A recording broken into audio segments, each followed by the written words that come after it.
Assalamualaikum warahmatullahi wabarakatuh. Perkenalkan, nama saya Agus Irvando dengan NIM 289215038 Prodi Manajemen Reguler Plus. Pada kesempatan kali ini saya akan menjelaskan materi ujian akhir semester, yaitu perubahan yang terjadi dalam organisasi logistik, perencanaan, dan isu logistik. Materi pertama, pengertian tol laut. Tol laut adalah konsep meningkatkan konektivitas seluruh Indonesia melalui jalur laut yang efektif, berupa kapal yang berlayar secara rutin dan terjadwal dari barat sampai timur Indonesia, dan kembali dari timur ke barat Indonesia. Pada awalnya konsep tol laut adalah pendahuluan Nusantara, yaitu 6 pelabuhan Belawan, Batam, Tanjung Priuk, Makassar, Sorong, yang berperan sebagai hubungan dengan jalur transportasi laut. Jalur ini bergerak dari barat ke timur dan kembali lagi ke barat seperti sebuah pendulum.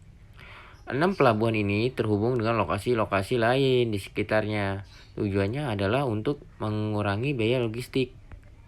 Selanjutnya kita ke materi lokasi-lokasi dalam jalur pendahulum menghubungkan 6 koridor ekonomi Indonesia, yaitu sebagai berikut. 1. Sumatera sebagai pusat produksi dan pemrosesan sumber daya alam dan energi. 2. Jawa sebagai pusat industri dan jasa. 3. Kalimantan sebagai pusat pertambangan. 4. Sulawesi sebagai pusat produksi dan pemrosesan hasil pertanian. 5. Bali dan Nusa Tenggara sebagai lokasi pariwisata dan pendukung pangan nasional. Keenam, Papua dan Kepulauan Maluku sebagai pusat pengembangan industri perikanan dan energi. Materi kedua yaitu perbaikan kinerja pelabuhan. Nah, di sini kita bisa lihat perencanaan yang matang akan mendukung rencana jangka panjang pelabuhan, termasuk strategi bersaing di tingkat regional dan internasional.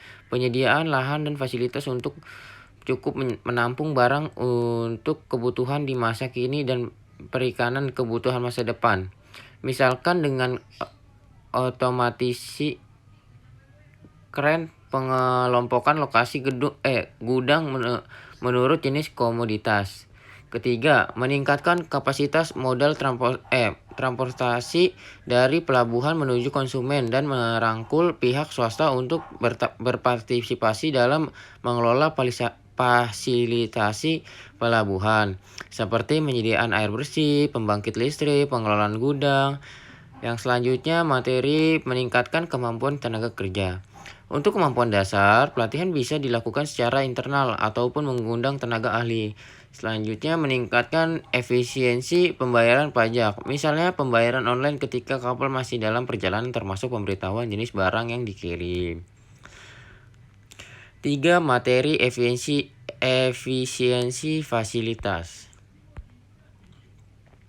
1. Pembangunan pusat logistik berikat.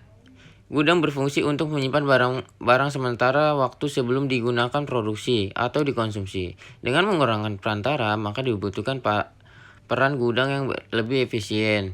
Namun, bukan dengan menambah gudang perantara. Tujuannya agar tersedia tempat penyimpanan barang atau inventory, karena dengan mengurangi perantara disintermediasi berarti ketersediaan inventory di lokasi dekat fasilitas menjadi lebih banyak.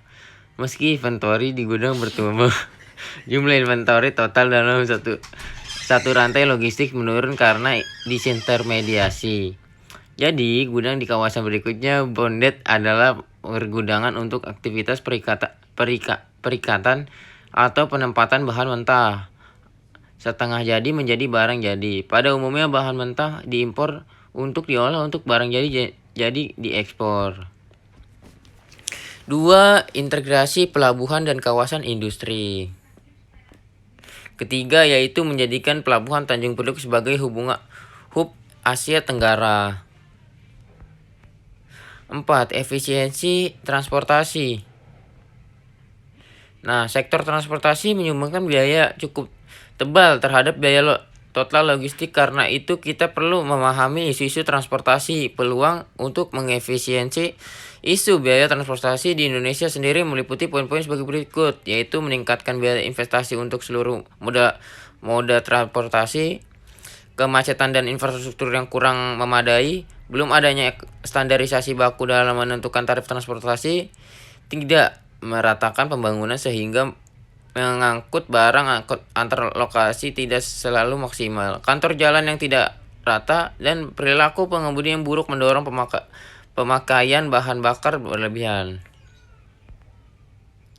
Nah, materi selanjutnya kita ke isu biaya transportasi Indonesia disebabkan oleh satu, meningkatnya biaya investasi untuk seluruh mode transportasi, meningkatnya biaya operasional transportasi sebagai dampak dari kemacetan dan infrastruktur yang kurang memadai, dan selanjutnya belum adanya standarisasi baku dalam menentukan tarif transport.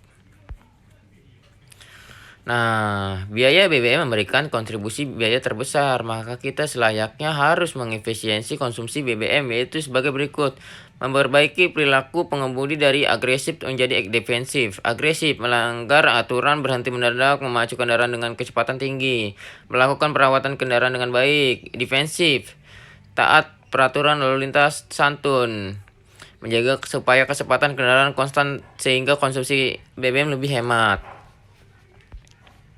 Nah, kenaikan harga BBM akan berdampak terhadap biaya operasional sektor transportasi dan logistik. Perusahaan transportasi jalan tracking merupakan salah satu pelaku yang mengalami dampak langsung kenaikan BBM. Nah, berapa langkah yang ditempuh Indonesia karena kenaikan harga BBM sebagai berikut. 1. Mengalihkan subsidi BBM untuk membangun infrastruktur. Mengalihkan subsidi BBM yang peremajaan moda transportasi dengan bunga. Perbaikan proses birokrasi dan fasilitas infrastruktur pelayanan logistik. Penegakan hukum untuk menegaskan ekonomi biaya tinggi. 5. Pelayanan dan solusi jasa logistik. Nah, 1. Pengiriman domestik, yaitu pengiriman dalam negeri dengan pelayanan. 2. Pengiriman internasional, paket dokumen barang di antara ke seluruh negara. Pengiriman disesuaikan dengan jadwal penerbangan pesawat komersial rute internasional. 3. Jasa konsultasi, portofolio, bea cukai, dan penerbangan. 4. Layanan pengemasan barang kiriman. 5. Merge in transit, pembangunan dari beberapa pemasok. 6. Kotak manufaktur. 7. Return reverse logistik atau pengembalian barang. 8. Visibilitas pengiriman. 9. Pedoman dan syarat umum pengiriman barang. Baik, sekian penyampaian dari saya. Kurang lebihnya mohon maaf apabila materi yang saya sampaikan kurang baik. Mohon maaf, saya akan lebih baik lagi. Terima kasih.